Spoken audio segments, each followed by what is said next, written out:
Amen. Okay. Thank you. You may be seated. Kids will be in with us today. Got a lot of chairs to fill. No. Man, hope you're doing all right, though. And glad you decided to be with us, though, and worship.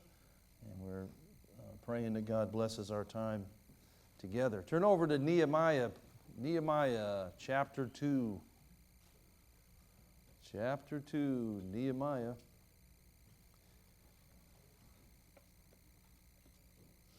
I told you about the birds last week, all the geese and the ducks, and deterring them by combustible means. Just this week, though, we had these two geese. They came back, believe it or not. I was shocked. They came just to the brink, kind of just edged into my yard, and one of them was looking back, and I came outside. I had my firework ready. I didn't have to. I just started lighting it, man. They just swam away before I could do anything. So anyway, that's pretty cool. But I wonder, have you ever dreamed about doing something great in any way? I mean, in your life. Nobody wants to live a ho-hum life, right? Now, if you don't have a lot of stressful, exciting things happening, that's one thing. But if you're a Christian, if you know Jesus, you ought to have a vision for doing something significant, building something great for God now that He has saved you, okay? If you know Jesus. Anybody know Jesus in here? Amen. Okay. Well, that means that He wants to use you. He wants to use us. I can remember when I worked at Citibank when I was in college. I was finishing up my education way back in 01. Can you believe that? That's crazy. 01, 02. And I was working at one place, and then I was going to get married, and I was like, I can do math. I was like, yeah, I'm not going to be able to. I'm going to have to get a ring out of one of those gumball machines if I don't change jobs here. So anyway, I got this really cool job at Citibank and retention sales division. That was very interesting. Had a spiritual connotation because you had to save accounts. People would call in to close their account. For whatever reason, you had to change their mind in 5 minutes and tell them how wonderful they were and say, you know what, keep this card. We want you to stay with us. And everyone was a save, So I would pray before every call. And, obviously God wants us to help people to be saved, right, to come to know Jesus. So it was pretty neat. But I would be, I was kind of a dreamer, but I'd be dreaming about what God was going to do. And when I would go on break, where some people would get a coffee or something else because they were really stressed, grab some Excedrin, because they're just, had some people that were on medication because they were so stressed about the job that they had. I'm like, just pray. If you know Jesus, you don't need to take all that stuff. But anyways, they were under pressure. But I would go into the conference room and I just would pray and I just would look out the window and I just would be dreaming of what God was going to do in our lives as we served Him, because we were about ready to start a brand new church. And God allowed us to do that and to do something great for Him. We were able to reach several people, many families with the gospel in a new growth area. And I can remember also envisioning, God building something great here at Emmanuel. When we arrived way back, Brother Jim, in 2009, he and I had a connection. You know why? Because we were both from Maine. You don't get that a lot in Macclenny, do you? But anyway, we lived literally at different times, though, but right nearby one another in neighboring cities. And anyways, but I just remember just kind of, connecting with key people and just, just dreaming of what God was going to do here and to lead us to improve the quality of ministries and just reach new people and build ministry teams. In over 15 years of being here, God's allowed us to do that just about. In just about every ministry and just to do something great together as the Emmanuel Baptist Church. And we've got great days ahead, don't we? But what is it going to take today, right now, to build something great? Because God has something in mind that He wants us to do. And of course, we're talking about our vision project, our pole barn recreation area, okay? That's a message titled, Let Us Rise Up and Build the Pole Barn. Right? We're going to do that together.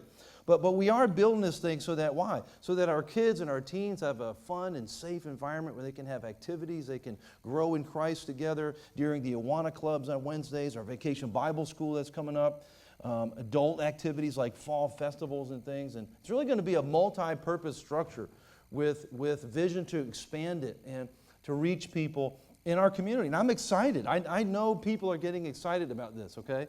And I got some heads nodding. Amen, okay? And because we have over 22 families so far already signed up, okay? And that's amazing for our pole barn lunch. You were wondering what they signed up for. They're going to put it up now. We're going to the pole barn lunch, of course, on March 30th after the service. So if you haven't signed up yet, you want to get in on that. We got a group already that signed up to help with setup and pregame warm-up on Sunday morning, helping with stuff, and then afterwards. And so this week I'm going to be connecting with people who signed up so that they know exactly how they're going to help. But I appreciate that. But we're going to gather, we're going to get excited, have a good meal, and we're going to commit together to turn our vision into reality by giving and offering over a period of time so we can see this thing done.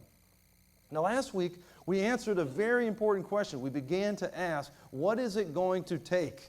Okay? What will it take for us to build something great? And we learned from whom? Nehemiah, okay? This great God, a guy, one of the greatest builders in the Bible. And he knew a great God, of course, our God. And we said it was almost 2,500 years ago. He served the king, and he had this vision. Now, he lived in captivity, though. If you remember, the children of Israel were held captive by Babylonians, and then Babylonians were defeated by the Persians. And so this Persian king, though, had a heart for God's people, and he allowed Nehemiah's people through Ezra before Nehemiah to go back and try to rebuild their homeland because it was demolished, okay? Their country was nothing but rubble, and that's where we get Nehemiah. And he was one of these exiles, but he had a kind of a privileged position. Do you remember what he was? He was the king's cupbearer. He would bring... He would not only bring the food and the beverages, but he would have to do what? Taste test them first. So if he dropped dead, he'd have to get another Nehemiah. Okay, he was kind of the safety division. But God used him. He was the king's personal advisor, and he positioned him to do something great. And I want you to know, just like Nehemiah, God is calling us to be a part of something great that's going to excite us, that's going to unite us, that's going to allow us to have an impact on other people's lives for Christ, so we can expand the ministry and increase our impact. And that something is our pole barn launch that we're going to do. So I want to encourage you to rise up with me and build this thing. What is it going to take? Last week we said, number one, it's going to take what? Pray. We all got to pray.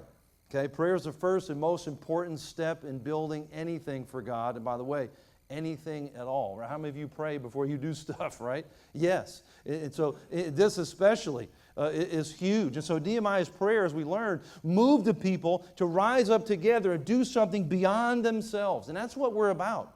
Don't you want to be a part of something that's beyond yourself?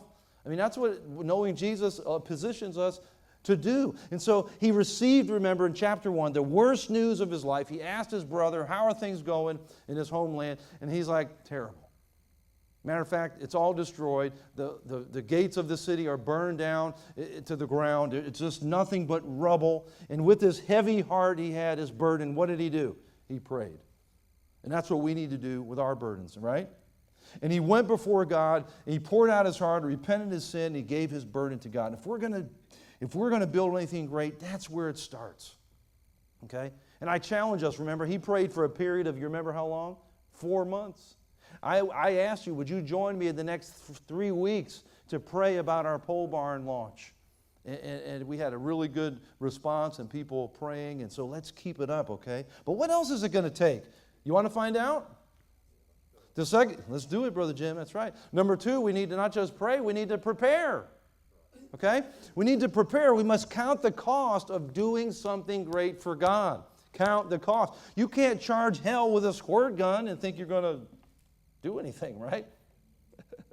And if you can't build anything of significance without taking the time to understand this thing. What is it going to take?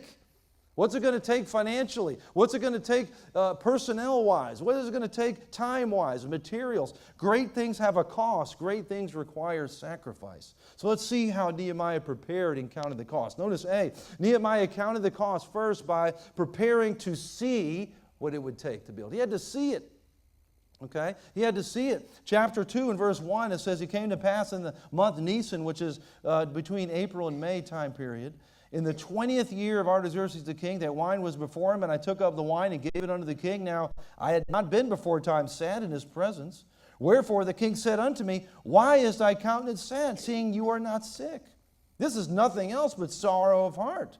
So he saw what was going on in Nehemiah's face. A lot of times, remember, a lot of communication is nonverbal, isn't it? He looked at Nehemiah and he had this sad countenance. He goes, then I was very afraid. Yeah, why? Because the king's talking to him. And the king, he didn't know what the king was going to do. The king could have taken him out right there. Get him out of here. But then he said unto the king, Let the king live forever. Why should not my countenance be sad when the city, the place of my fathers, lies waste and the gates thereof are consumed with fire?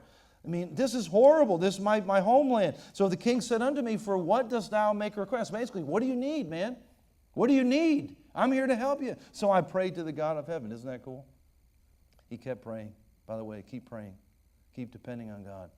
And I said unto the king, If it please the king, if thy servant have found favor in thy sight, that you would send me unto Judah, unto the city of my father's sepulchres, that I may build it. And the king said unto me, the queen also sitting by him, For how long shall thy journey be, and when will you return? So it pleased the king to send me, and I set him a time. Wow. The king notices that he was sad, and he says, Oh, man, what's wrong, man? Why? Because he cared about him. Isn't it nice to know that you're cared about? When people notice not just what you have to do, but they actually care about you as a person. That makes a big difference. So he told him of his broken heart. And so Nehemiah now gets permission to go. He worked out the time to get off, and also the supplies he would need, the authority, the protection. And so he goes back to his homeland to make an assessment of the real damage. Things are just working out for him, man. Just talking to somebody today, man, after they were praying and stuff, guess what? Things just started working out, didn't it? That's what happens when you pray. Eventually, God doesn't say when, He just says it is. It's going to work out eventually. And that's what was happening with him. Things were coming together. Verse 7, notice, it says, Moreover, I said unto the king, If it please the king, let letters be given to me, to the governors beyond the river. They may convey me over till I come unto Judah. Basically, let me pass through. And a letter unto Asaph, the keeper of the king's forest, that he may give me timber to make beams for the gates of the palace, which appertain to the house, and for the wall of the city, and for the house that I shall enter into. And the king granted me according to the good hand of my God upon me. Wow. He always made sure that he acknowledged that it was God and His favor upon him that was allowing him to do this, Sometimes stuff starts working out, and they go, Oh, all right, something great, man. I made this happen. No, he had a humble position, didn't he? When you're praying a lot, you're acknowledging that you need God. You're depending on God for every step, whatever you're going through right now. You're depending on Him, and that's what he was doing. So after gaining permission and praying, he asked for supplies, and he and his team, they make the journey. Now, he checked out the damage by himself first, seeing everything with his own eyes, the Bible tells us. Okay, with his own eyes, verse 9. He says he came to the governors beyond the river and gave them the king's letters. Okay, and the next verse says, Now the king had sent captains of the army and horsemen with me. And verse 10, when Sanballat the Horonite and Tobiah the servant, the Ammonite, heard of it, it grieved them exceedingly that there was come a man to seek the welfare of the children of Israel. These were surrounding political leaders of other cities that were Israel's enemies. They hated the Jews. So I came to Jerusalem and was there 3 days, and I rose in the night, I and some few men with me. Neither told I any man what my God had put in my heart to do at Jerusalem. Neither was there any beast with me, save the beast that I rode upon. Okay? And I went out by night by the gate of the valley, even the dragon well, the dung port, and viewed the walls of the city which were broken down, and the gates thereof were consumed with fire. He saw it now. He first heard it, now he saw it with his own eyes. It says, verse 14, Then I went to the gate of the fountain and to the king's pool, but there was no place for the beast that was under me to pass. And when I went I up in the night by the brook and viewed the wall and turned back and entered by the gate of the valley and so returned. And the rulers knew not whither I went or what I did. Neither had I as yet told it to the Jews, nor to the priests, nobles, rulers, nor to the rest that did the work. What was he doing? He saw what it was going to take to build this project. Okay? He was counting the cost. That's what he was doing. With his own eyes, he was preparing and counting the cost. And I want you to know, God has given us this vision to build something great for him. This pole barn recreation area, not just for now, but for future generations. Our kids and our teens and our students. In church, you have the building team has heard and has seen and caught the vision. In church, you have heard and seen and caught this vision. This is not something that I'm just beginning to talk about. Why? Well, and by the way, we're doing our due diligence because that's exactly what Jesus wants us to do. He wants us to count the cost. If we're going to make a commitment before we do that and make a promise and pull the trigger during our pole barn launch lunch. Try to say that 20 times fast. Wow. And I even had some coffee and some other stuff.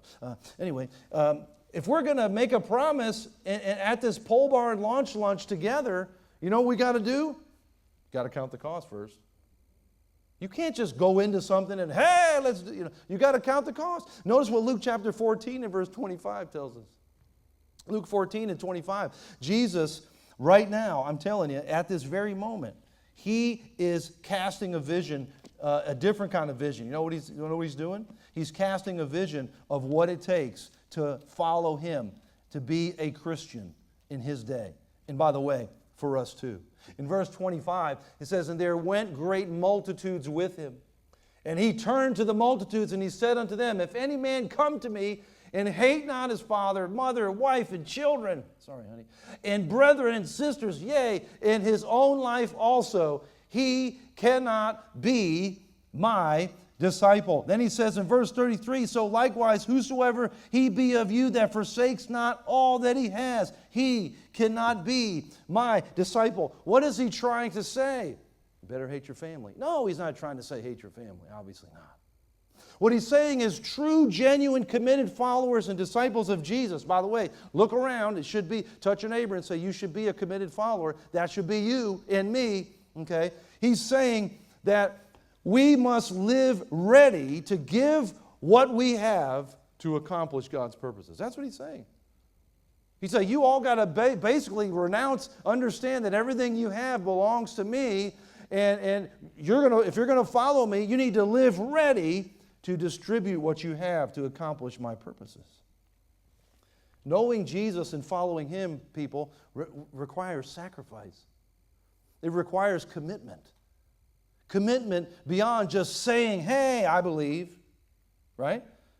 Before we choose to follow Jesus and receive him in the gift of salvation, what Jesus is saying is we've got to count the cost.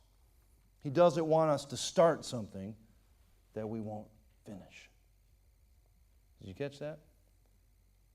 And we've seen it. We've seen it. He's seen it. He's, oh, how I love Jesus one day, then they gone. Where are they? He's looking for fully committed followers, not fakes or fans, for us not just to say we know him, but to show it with our daily lives, how we live each day, by following him in his word by faith, being that growing, devoted disciple of him and an engaged member of this church. Okay? Living out what you say you believe. We take up our cross. We live holy. We renounce sin. We make commitments to honor him with our family. And we make sacrifices. We not only tithe, return our tithe for the work of the ministry here, but we also give offerings above our tithe for projects like the pole barn, like we're talking about. But before we can do that, well, like Jesus said, we've got to count the cost first. Why is that? He said in verses 28 to 30, Jesus doesn't want us to start something, church, that we can't finish. Look at what he says here, verse 28. He says, for which of you intending to build a tower sits not down first and counts the cost, whether he have sufficient to finish it? Lest haply after he has laid the foundation and is not able to finish it, all that behold it begin to mock him, saying, this man began to build and was not able to finish. Listen, Jesus doesn't want you to say spiritually, oh, I believe, and begin worshiping, and you may even start serving, and even start giving and tithing, but you just fall away and disappear. You're not in it for the long term. Jesus wants you in it for the long term. And practically speaking, same principle applies to our vision project. We're not going to build anything, church, without counting the cost. Because we want to finish what we start. We don't want to start phase 1 and be done and can't do anything else. We don't want to clear the land and level it out and compact it for 8 weeks and then nothing. Weeds grow over it and hey, what happened to that project? People start pointing their finger, man, what's going on over there? No, when we start, Jesus says we want to finish. And I want you to know we have done that as a leadership team, as your pastor and deacons and building team, our general contractor that we have working with us as well, to help us understand exactly what we need. We've calculated the cost and what it's going to take to build this pole barn. You want to throw that up there for me, Brother Jeff?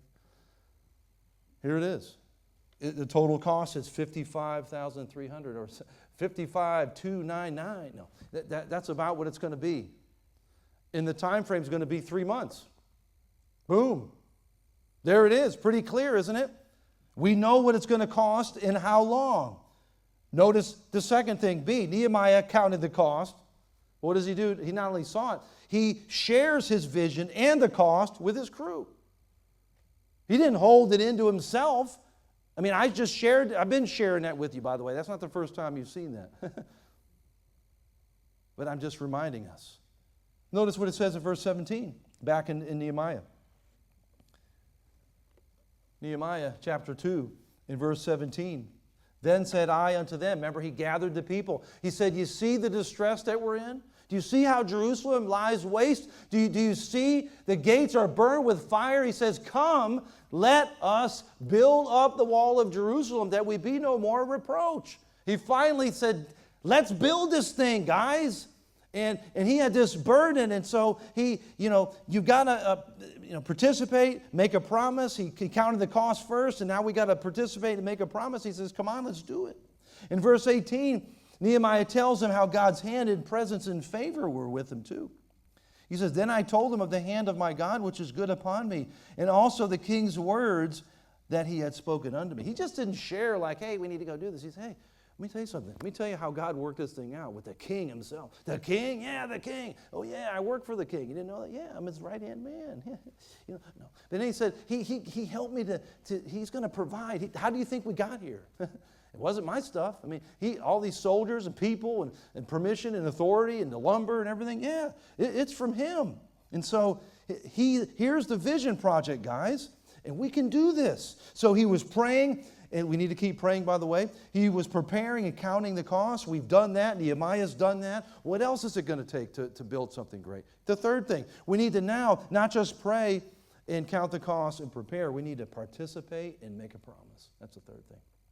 We need to participate and make a promise. So he gets the people fired up. He gathers them and the leaders, shares the vision to build something great. And when you come... basically, we read that in verse 18. He says, this is the hand of my God.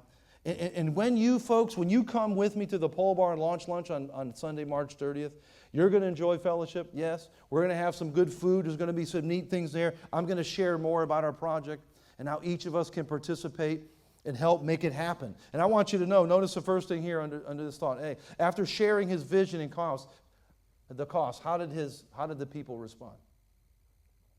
Well, they made a promise to participate. They all got involved. Look at, nobody was scratching their heads. After he shared the vision, verse 18, he said, what did they do? They said, let us rise up and build. So they strengthened their hands for this good work. After hearing the vision and about this project, the people were like, let's do this, man. Let's do this. They made a promise to participate. They said, Nehemiah, we're in. We're here with you now. We hear your vision, and we're all in. Let's do this. Whatever it takes to do this great thing for God, I want you to know we're in. they're like strengthening their hands. They got out those hand exercises. Like my dad had one. You squeeze, you could barely squeeze. Let's do this, man. Let's get ready. Let's get ready. Let's get ready. And they were fully supportive. And as a matter of fact, this verse tells us that the people actually challenged Nehemiah to build. Let's do it. They looked at Nehemiah and said, what are we waiting for? Let's get in here and do it. They had a mind and a heart that was ready to work, to do whatever it took. But I want you to notice the second thing, though. They faced opposition. They faced opposition. They're all excited, jumping up and down, doing the hand exercises, talking about what they're going to do, already planning on what they're going to do to help build this great project, what they're doing their part. They're promising, right? But then verse 19, but when Sanballat and the Horonite and Tobiah, the servant, the Ammonite, and even Geshem came on the scene, the Arabian, they heard it. They laughed us to scorn and despised us and said, what is this thing that ye do? Will ye rebel against the king? Who were these weird guys with weird names? Well, I shared with you, they're political enemies in surrounding areas. I mean, north, south, all around. These guys were hearing, they knew that Jerusalem was destroyed, which they hated the Jews, they were their enemies. And they heard about what was happening somehow. They didn't have Facebook or anything like that, but the word got out somehow.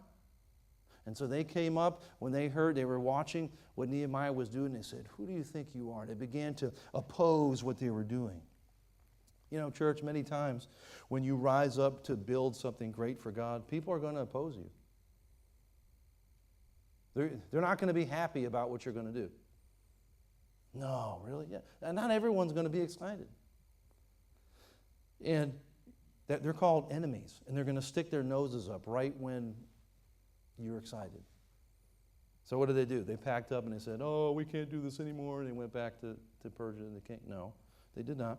Notice the third thing. After the opposers tried to discourage the men in Nehemiah, what does he do? Nehemiah makes a courageous promise himself. He heard the promise from the people. You're like, we're in, man. We promise. We're gonna participate. We're gonna do whatever it takes to build this thing, whatever it takes to build this pole barn, right? But what happened? The leader had to be a leader. He had to take a stand. Verse 20. Then answered I them. He looked at those opposers and he said unto them, the God of heaven, he will prosper us. He's going to make us thrive in this project. Therefore, we, his servants, will arise and build. But you have no portion, nor right, nor memorial in Jerusalem. You don't have any right to be talking to us the way you are. Beat it. With enemies on every side, right? Every side except the king. Nehemiah knew he had the king on his side. Who else do you need? You got the king. You guys are like little peasants, man. Be gone. I got the king on my side. So Nehemiah, knowing the king was on his side, and by the way, the King of Kings, God himself was on his side, amen? He had invincible faith to move forward right in the face of adversity.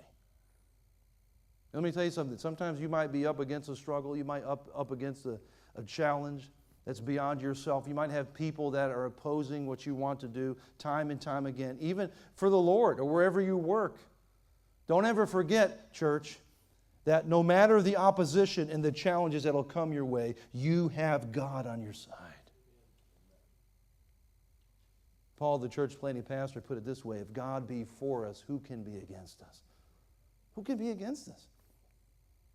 The great psalmist would say this: what shall we fear that people can do unto us? We've got God. Whom shall I fear?